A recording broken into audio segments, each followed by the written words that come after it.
Hi! Welcome to Richard Gabili YouTube channel, and for today's tutorial, I will be teaching you on how to turn on and off characters and typing feedback on iPhone X. But first, kindly subscribe to this channel and don't forget to hit the subscribe button and the bell to notify you for the new updates. And let's start!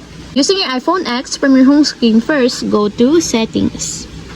Then in the Settings, scroll down and find the Accessibility and then tap.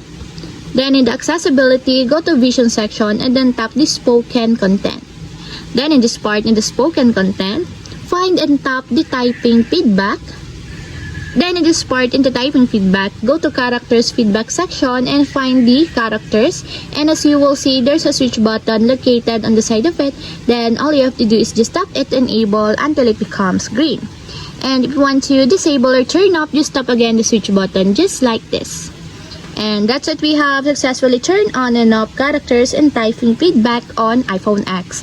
If you have a question, can you comment down below, and don't forget to hit the subscribe button and the bell to notify you for the new updates. And thank you for watching!